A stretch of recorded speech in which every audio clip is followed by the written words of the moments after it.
It's been a long road for Jim Harbaugh and the Michigan Wolverines since he came back to take over that football program.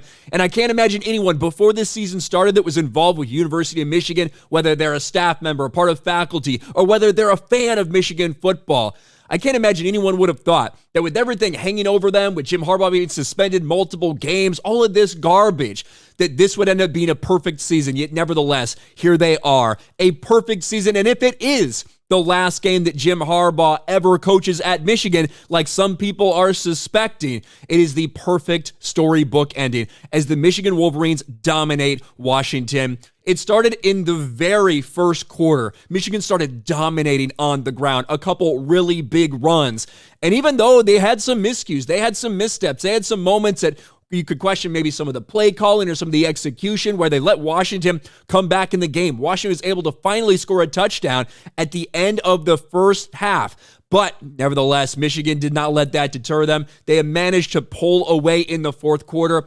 Michael Penix Jr.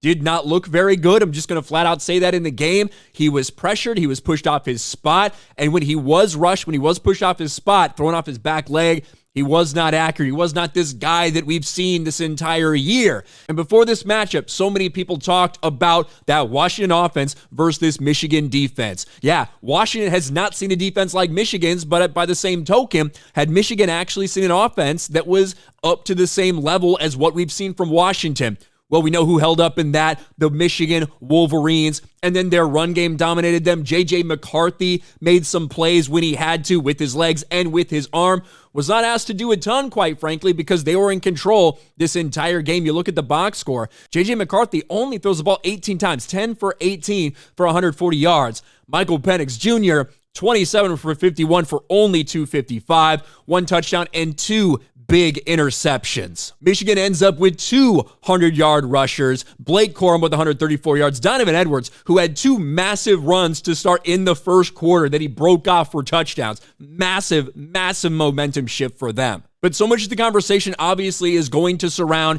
Jim Harbaugh. What happens from here? What's going to happen with the NCAA? Are they going to punish him in some way after the fact with all these things that are hanging over Michigan's head? We've talked about it all throughout the season, though, that everything that happened, the controversy they went through, for Michigan, it really felt like they came together as a team. They didn't let it hurt them. They didn't let it distract them. They let it focus them. And they came together. They had an us versus everyone mentality. And they executed. Did they make mistakes tonight? Yeah, they made mistakes in that Alabama game too. But they came out and dominated, in my opinion, on both sides of the ball against Alabama. It shouldn't have been as close as it was. And in this game, they dominated. Finally, were able to pull away at the end. And Washington just did not look up to the task of being on the field with the Michigan Wolverines tonight. The final score probably makes it look a little more one-sided than it felt throughout the majority of the game, with a couple, very late touchdowns, including that big interception that almost got returned for a touchdown by Michigan that they were eventually able to punch in. But I'm happy for Jim Harbaugh. Okay, I'm really happy for Jim Harbaugh to finally get this title.